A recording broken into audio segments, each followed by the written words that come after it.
B.Ed admission 2025-26 तर भरपूर साऱ्या विद्यार्थ्यांच्या कमेंट्स आलेल्या आहे की ज्यांचे फॉर्म पार्शियली व्हेरीफाईड आहे किंवा तुमचे डॉक्युमेंट्सच्या समोर तुम्हाला लिहून आलेलं आहे रिजेक्टेड आणि रिजेक्टेडच्या समोर तुम्हाला रिझनसुद्धा देण्यात आलेला आहे की तुमचे डॉक्युमेंट्स का बरं रिजेक्ट झालेले आहे। तर जेवढे विद्यार्थ्यांच्या फॉर्ममध्ये पार्शियली व्हेरीफाईड आणि रिजेक्टेड आलेलं असेल त्या विद्यार्थ्यांना जी प्रोव्हिजनल मेरिट लिस्ट लागणार आहे त्यामध्ये तुमचे फॉर्म डिस्क्रिपन्सीमध्ये राहणार आहेत।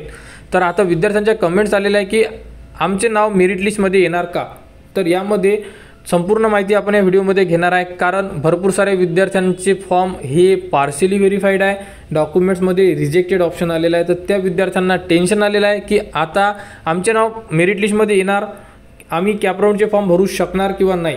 तर संपूर्ण विद्यार्थ्यांना घाबरण्याचं कारण नाही आहे, संपूर्ण माहिती आपण या व्हिडिओमध्ये घेणार आहे। तर बघू शकता दरवर्षी काय होत असते की आता तुम्हाला एक अपडेट येईल, त्यामध्ये येणार तुम्हाला की तुमची प्रोव्हिजनल मेरिट लिस्ट, कारण आता डेट वाढणार नाही आहे, कारण डेट ऑलरेडी वाढलेली आहे। यामध्ये येणार तुमची provisional merit list. Provisional merit लिस्टमध्ये तुमचे जेवढेही फॉर्म त्रुटीमध्ये आहे किंवा रिजेक्टेड झालेले आहे कोणते कोणते डॉक्युमेंट्स पार्शियली व्हेरीफाईड आहे ते विद्यार्थ्यांसाठी फक्त। ज्यांचे फॉर्म कन्फर्म आहे त्यांना घाबरण्याचं कारण नाही आहे, त्यांना काही करायची गरज नाही आहे, त्यांचे फॉर्म ओके आहे, ते मेरिट लिस्ट आणि फायनल मेरिट लिस्ट चेक करणे आणि कॅपराऊंडचा फॉर्म भरू शकतात। फक्त रिजेक्टेड आणि पार्शियली व्हेरीफाईड ज्यांचे फॉर्म आहेत त्यांच्यासाठी ही अपडेट आहे। तर प्रोव्हिजनल मेरिट लिस्ट लागल्यानंतर तुम्हाला चेक करायचं आहे की यामध्ये तुमचे नाव, तुमचे संपूर्ण जे पर्सेंटेज मार्क्स वगैरे संपूर्ण माहिती चेक करायची। यामध्ये तुम्हाला डिस्क्रिपन्सी जे तुमचे डॉक्युमेंट्स रिजेक्ट झालेले आहेत त्याबद्दलची माहितीसुद्धा तुम्हाला देण्यात येणार की तुमचे कुठे डॉक्युमेंट्स रिजेक्ट झालेले आहे आणि ऑलरेडी तुम्ही फॉर्ममध्ये सुद्धा आता चेक करू शकता। तर अशा प्रकारे तुम्हाला देण्यात येणार आणि त्यानंतर तुम्हाला देण्यात येणार 3 दिवस। 3 दिवसामध्ये तुम्ही तुमचा फॉर्म अनलॉक करू शकता। ज्यांच्याही फॉर्ममध्ये त्रुटी आहे मेरिट लिस्ट नंतर म्हणजे जेव्हाही प्रोव्हिजनल मेरिट लिस्ट लागेल तेव्हा 3 दिवस मिळणार। या 3 दिवसामध्ये तुम्ही तुमचे फॉर्म अनलॉक करू शकता। अनलॉक करून तुम्ही तुमचे जेही प्रॉब्लेम आहे हे सॉल्व करू शकता। जसे की कोणी रिसिप्ट टाकलेली आहे, कोणाकडे रिसिप्ट नव्हती, validity, caste certificate, non creamy layer, संपूर्ण मार्कशीट, अशा प्रकारे तुमच्या फॉर्ममध्ये जेही डॉक्युमेंट्सचा एरर असेल किंवा कोणताही एरर असेल तो तुम्ही या 3 दिवसामध्ये काढू शकता।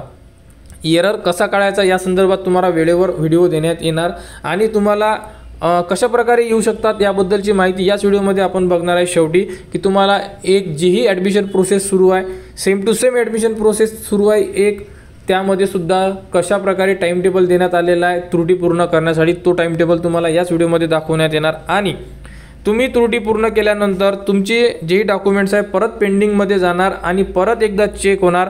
चेक झाल्यानंतर तुमची लागणार फायनल मेरिट लिस्ट आणि फायनल मेरिट लिस्ट लागल्यानंतर तुम्ही फॉर्ममध्ये कोणतीही त्रुटी कोणतीही दुरुस्ती करू शकत नाही, कारण फायनल मेरिट लिस्ट नंतर कोणतीही एडिट होत नाही आपले फॉर्म, डायरेक्ट आपल्याला टाइम टेबल येतो तो म्हणजे कॅपराऊंड 1। तर त्यामध्ये तुम्ही तुमच्या आवडीचे कॉलेजेस टाकू शकता। तर बघू शकता ही जी प्रोसेस आहे ही B.Ed ॲडमिशन प्रोसेस आहे आणि त्यानंतर आता जी आपण ॲडमिशन प्रोसेस चेक करणार आहे की ज्यामध्ये same to same admission process आहे आणि त्यांना आता ही जे डेट आहे म्हणजे प्रोव्हिजनल मेरिट लिस्ट नंतर कशी वाढवून देण्यात आलेली आहे। तर बघू शकता ही जी प्रोसेस आहे ही आहे LLB 3 इयरची प्रोसेस।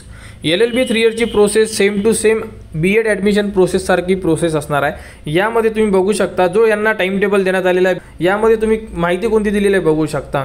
तर यांना एक टाइम टेबल देण्यात आलेला आहे, टाइम टेबलमध्ये यांची प्रोव्हिजनल मेरिट लिस्ट लागलेली आहे। हा टाइम टेबल B.Edचा नाही आहे, हा टाइम टेबल LLB 3 इयर जेही विद्यार्थी लॉ करत आहेत त्यांचा, परंतु जी ॲडमिशन प्रोसेस आहे ही सेम टू सेम असल्यामुळे अशा प्रकारे आपल्याला टाइम टेबल येणार जेणेकरून जे विद्यार्थी सध्या टेन्शनमध्ये आहे, ज्यांना वाटत आहे की आपले फॉर्म भरलेले आहे रिजेक्टेड आहे तर आपल्याला मेरिट लिस्टमध्ये नाव येणार नाही येणार, तर त्या विद्यार्थ्यांसाठी हा व्हिडिओ बनवण्यात आलेला आहे की जेणेकरून त्यांना अंदाज येईल की त्यांनासुद्धा या जी प्रोसेस आहे चान्स मिळणार आहे त्यांनासुद्धा। तर बघू शकता यांच्या टाइम टेबलमध्ये काय दिलेलं आहे, त्यांचे फॉर्म व्हेरीफाय झालेले आहे, त्याच्यानंतर त्यांची मेरिट लिस्ट जी आहे अल्फाबेटिकल 28/7 म्हणजे काल ही 4 वाजता प्रसिद्ध करण्यात आलेली आहे। त्यानंतर resolving grievance related alphabetical list candidate to edit application form and upload required document through candidate log in if required 29/7 ते 31/7 सांगितलं ना 3 दिवस मिळत आहे म्हणून।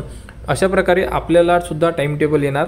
ग्रीव्हियन्स पिरियडमध्ये तुम्ही तुमचे डॉक्युमेंट्स किंवा तुमचा फॉर्ममधली त्रुटी पूर्ण करू शकता।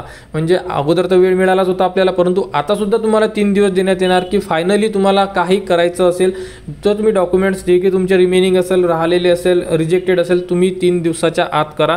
कारण मग लागणार तुमची final merit list. Final merit list लागल्यानंतर तुम्ही कोणतीही दुरुस्ती करू शकत नाही। म्हणून ज्याही विद्यार्थ्यांचे रिसिप्ट लावले असेल तर डॉक्युमेंट्स जमा करून घ्या। नॉन क्रिमिलियर, कास्ट व्हॅलिडिटी, कोणाचे मार्कशीटमध्ये प्रॉब्लेम असेल तर तुम्ही जमा करून घ्या। कारण अशा प्रकारे आपल्याला टाईम टेबल आल्यानंतर आपल्याकडे फक्त 3 ते 4 दिवस राहणार आहे। त्या 3 ते 4 दिवसामध्ये आपल्याला संपूर्ण प्रोसेस करून घ्यायची आहे।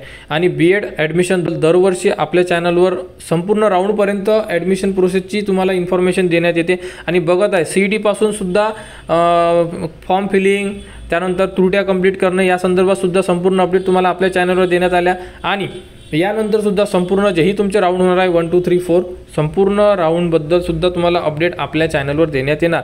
आणि विद्यार्थ्यांनी जे घाबरलेले आहेत, ज्यांनी कमेंट्स केलेले आहेत, त्यांच्यासाठी हा व्हिडिओ देण्यात आलेला आहे की त्यांना घाबरण्याचं कारण नाही आहे। आपल्याकडे अजूनही 3 दिवस आहे मेरिट लिस्ट लागल्यानंतर, तरी संपूर्ण विद्यार्थ्यांनी वेट करा। आणि कुठेही अडचण असेल तुम्ही कमेंट्स करू शकता, कोणती माहिती पाहिजे असेल तर तुम्ही कमेंट्स करू शकता। आणि मेरिट लिस्ट येत्या 2 ते 3 दिवसामध्ये लागण्याचे चान्सेस आहेत, तरी आपण जास्त पकडू तरी आपल्याला अंदाजे पुढच्या आठवड्यामध्ये आपली मेरिट लिस्ट लागणार आहे। मेरिट लिस्ट लागल्यानंतर संपूर्ण माहिती, फॉर्म एडिटिंग वगैरे संपूर्ण माहिती तुम्हाला आपल्या चॅनलवर देण्यात येणार। त्यासाठी चॅनलच्या कनेक्टमध्ये राहा, चॅनलला सबस्क्राईब करा व हा व्हिडिओ इतरांपर्यंत शेअर करा।